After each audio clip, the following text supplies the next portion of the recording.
आप कह रहे हैं कि 5 राधा राधा नाम जप करो, ये फ्री में मिल रहा है, बट आप कल्याण की परिभाषा किससे आप परिभाषित करते हैं? जीव का निर्विकार स्थिति में हो जाना ही परम कल्याण है। कोई भी द्वंद्व उसे परास्त न कर पावे, मान उसे हर्षित न कर पावे, अपमान उसे दुखित न कर पावे, संयोग उसे हर्षित न कर पावे, वियोग उसे दुखित न कर पावे, किसी भी तरह का विकार उसको परास्त न कर पावे। ये बल आएगा नाम जप करने से। ये नाम जप से तुम परमानंद में रहोगे, प्रसन्न आत्मा रहोगे, हर समय आनंदित रहोगे। कोई भी शोक, कोई भी रोग, कोई भी परिस्थिति तुम्हें परास्त नहीं कर पाएगी। उसके लिए भजन होता है। भजन का मतलब थोड़ी था हम जो चाहा वो मिल गया। जो चाहा वो क्या चाहा, कितने दिन का। कई बार हमने इस चर्चा को कहा, बहुत ध्यान से सुना जाए। दत्तात्रेय जी की आराधना करके शास्त्राबाहु अर्जुन ने 1000 भुजा और सिद्धियां प्राप्त कर ली। मतवाला हो गया। दत्तात्रेय भगवान के अवतार हैं। 88,000 वर्ष जवान रहकर विषयों का भोग किया और इतना मतवाला हो गया कि भगवान परशुराम जी के पिता जमदग्नि जी के साथ अभद्र व्यवहार किया, काट के फेंक दिया। वही भगवान जो दत्तात्रेय जी के रूप में उन्होंने सजाया, वही परशुराम जी के रूप में अवतार लेकर उजाड़ करके नष्ट कर दिया। चाहतों की पूर्ति का परिणाम क्या होता? उन्मत्तता। हम क्या करें? हम अपनी चाहतों को भगवान के चरणों में अर्पित कर दें कि जो आपको उचित लगे वो पूरा करना। नाथ मुझे आप चाहिए। तो जिसने इस सृष्टि को बनाया, अगर वो भगवान मिल गया तो फिर पाना क्या बाकी रह जाएगा। हमारा उद्देश्य भगवान को प्राप्त करना है। हमारा उद्देश्य दुखों से मुक्त होना है। हमारा उद्देश्य इस शरीर के राग को मिटा देना। अब ये कोई समझना नहीं चाहता। समझना यही चाहते कोई साधु महात्मा ऐसा सिद्ध मिल जाए और वो हमारे दुख मिटा दे। ऐसा कभी नहीं हो सकता, कभी नहीं हो सकता। ये पक्की बात समझ लीजिए। इस बात को दिमाग में बैठा लीजिए या कहीं जाकर परीक्षा ले लीजिए। ऐसा जरूर हो सकता है कि जैसे आप हमारे पास आए हो, आपने कामना की कि हमारा एक काम बन जाए और आप जो ही यहां से निकले तो आपका पुण्य लागू हो गया। अब आपका काम बन गया, अब आपका हो गया। बड़ा चमत्कारिक संत है। हम तो जो सोच के गए थे वही हो गया।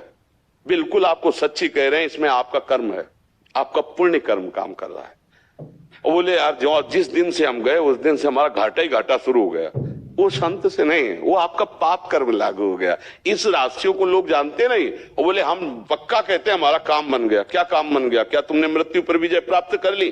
क्या काम पर विजय प्राप्त कर ली? क्या क्रोध पर? तो फिर काम क्या बना? वही जब काम चाहे तब गिरा दे, क्रोध चाहे गिरा दे। काम क्या बना? काम तो संतों से तब बनता है जब उनके उपदेश के अनुसार चले और हम इन विकारों पर विजय प्राप्त करके सच्चिदानंद भगवान को प्राप्त करें। अब भाई अध्यात्म कमई लोग सुनने वाले होते हैं, कमई लोग चलने वाले होते हैं। तो हमारी बात तो कड़वी लगेगी, पर ये कड़वी दवा है, अगर खा ले तो स्वस्थ हो जाओगे, पक्की बात है। हाँ अच्छा, ये फ्री मिलती इसलिए विश्वास नहीं होता। आप समझो, अब सब फ्री है। बैठे जो सुना सुना नहीं चल दिया, क्योंकि पैसा तो लगा ले। समाज, आज की समाज अर्थ प्रधान बुद्धि है, इसीलिए वास्तविक बात न सुनने को मिल रही न समझ में आ रही। अगर समझ जाओ। हम कई बार प्रार्थना की कि अध्यात्म कभी पैसे से खरीदा नहीं जा सकता और अध्यात्म कभी पैसे से बिकता नहीं, और जो बिकता है वो अध्यात्म होता नहीं। अध्यात्म हमारी प्रॉपर्टी है, अध्यात्म हमारी संपत्ति है। सहज अधिकार सबका अध्यात्म सुनने का, चलने का फ्री है।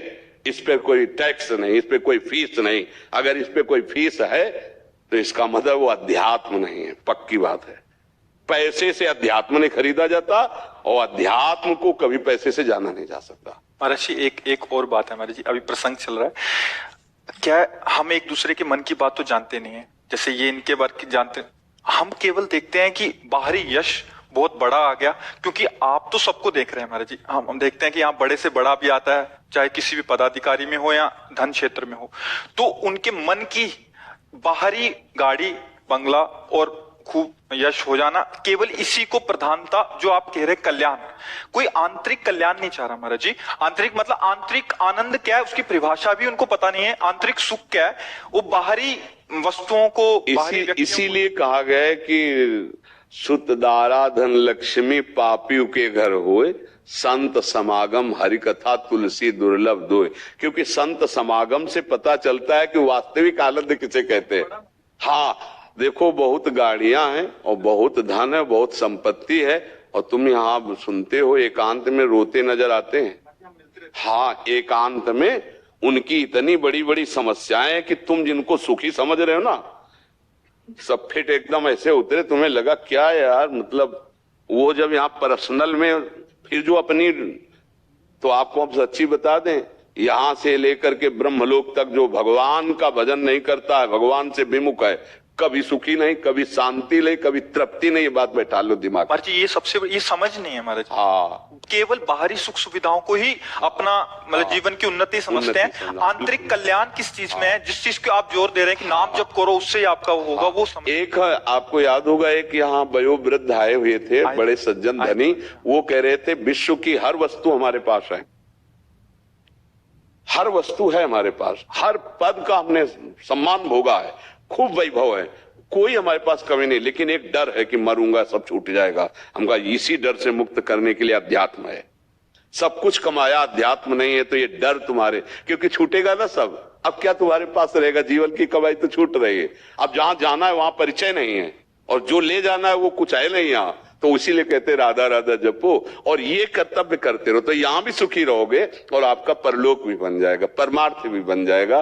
पर बिना सत्संग के विवेक जागृत नहीं होता, बिना विवेक के ये बात समझ में नहीं आती, बिना विवेक के नहीं समझ में आएगी। विवेकवान तो कोई बिरला ही होता है, और ऐसे नहीं कि गृहस्थी में भगत नहीं, एक से एक गृहस्थी में भी विवेकवान भगत है, पर सबको ही नहीं है। सबको ये लगता है कि जैसे किसी महात्मा का यह सुना तो उनको लगता है चलते हैं शायद यहां काम बन जाए, वो इसकी भावना में होते कि पुत्र हो जाए, या जैसे बीमारी है तो रोग दूर हो जाए, या ऐसा ऐसा कुछ। जैसे देखो, हम तुमसे पक्की बात कहते, किसी के सामर्थ्य ले कि तुम्हें रोग रहित कर दे, हमारी पक्की बातें मान लेला, ये हम शास्त्र सम्मत कहते।